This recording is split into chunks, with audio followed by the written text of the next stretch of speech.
which states that there was a gunshot wound in Mr. Foster's neck, falsely reporting that the 35mm photographs were underexposed, concealing that Polaroid photographs vanished, and concealing that autopsy x-rays had in fact been taken.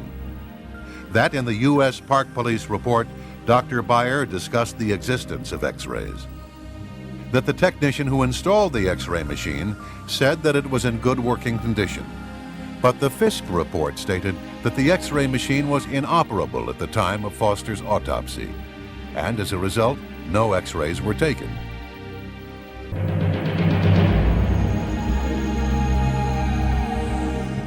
The sequence is crystal clear. In his notebook, Detective Rollo writes, "Dead body, Fort Marcy, warm sunny day." His handwritten notes also indicate that he called the Secret Service at the White House at 6:45 p.m. 20 minutes later at 7:05 p.m., Secret Service logs show that Patsy Thomason checked into the offices of administration where Vince Foster's office was. Foster had kept important documents on Whitewater and other matters in his safe, and a short time later, a group from the Technical Security Division was logged in with her. They were experts in locks and safes.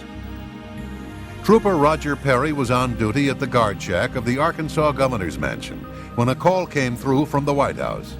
Trooper Larry Patterson tells the story. I had just gotten off work, had driven from State Police Headquarters to my apartment complex. Arrived home no later than 5 p.m. When I was just inside my apartment. I had not taken off my uniform. I had not gotten a Coke or a glass of water or something out of the refrigerator. I was in my apartment looking at my mail, getting ready to undress. The phone rang. I pick it up. It's Roger Perry. He said, "Larry, you will not believe what just happened." He said, "Helen Dickey just called from the White House and said that Vince Foster had just gotten off work, walked out in the parking lot, and shot himself in the head." So this was the latest, 5 o'clock, 6 o'clock, Washington, D.C. time. Perry relayed the message to Governor Jim Guy Tucker. He also called Lynn Davis, the former commander of the Arkansas State Police. 4 men in Little Rock knew about the death of Vincent Foster before 6 p.m. Washington time, at least 15 minutes before the Park Police discovered the body in Fort Marcy Park. President Clinton appeared on Larry King Live at 9 p.m. It was being broadcast in the library of the White House. About 20 minutes before he went on the air, a CNN makeup artist was preparing the president for his television appearance when a man walked in and announced that a note had been found in Vince Foster's office.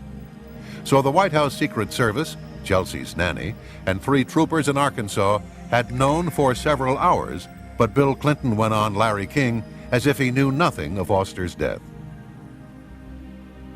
At the time of Vince Foster's death, Hillary Clinton was in Los Angeles. As the LA Times reported, she cut her trip short and flew to Little Rock the day of his death. No reason was given as to the sudden change of schedule.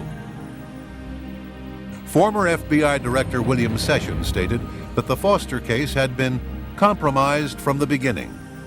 It was compromised when the White House took control of the FBI by firing Sessions the day before Foster's death.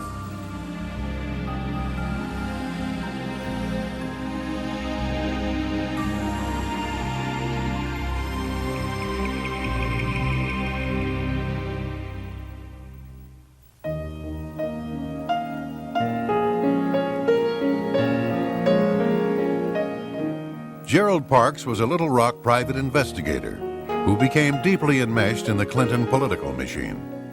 He later became head of security for the Clinton-Gore National Campaign headquarters in Little Rock. Later, during the early stages of the presidential campaign, Parks claimed to have made at least 2 trips to the airport near Mena, Arkansas. He said that Vince Foster had paid him $1,000 cash for each trip. He would pick up a trunk load of money from the Mena airport and deliver the money to Vince in the Kmart parking lot. Jerry's wife, Jane, was the manager of an apartment complex where Bill Clinton's brother Roger was living. Many times the governor would appear and indulge in marijuana and cocaine with his brother. Girls as young as 17 or 18 years of age were sometimes there to party with the Clinton brothers. When Jane told her husband about the goings-on in Roger Clinton's apartment, he began to write down names, dates, and license plates. He snapped photos from another balcony.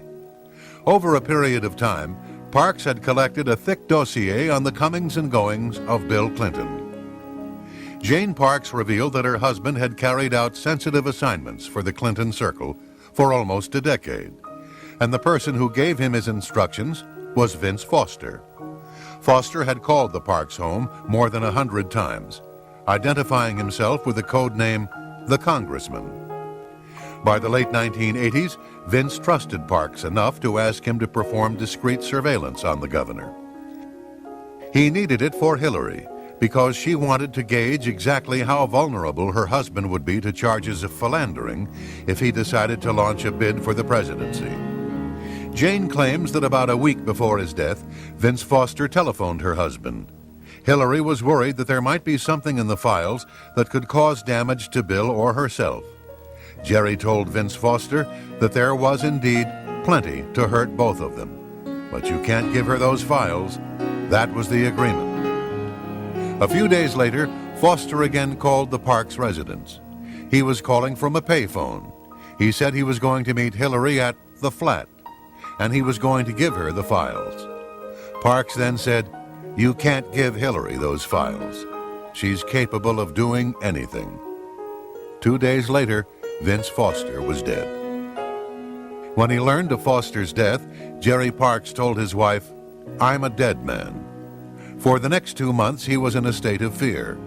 He would carry a pistol to fetch the mail. On his way to the office, he would double back or take strange routes. 2 months later, on a Sunday afternoon, Jerry had dinner at El Chico Mexican restaurant.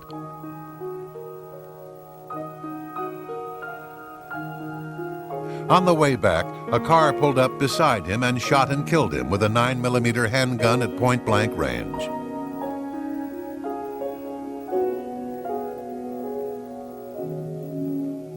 His home was broken into before he was murdered. The only thing taken from his home was the files he had on Clinton's activities.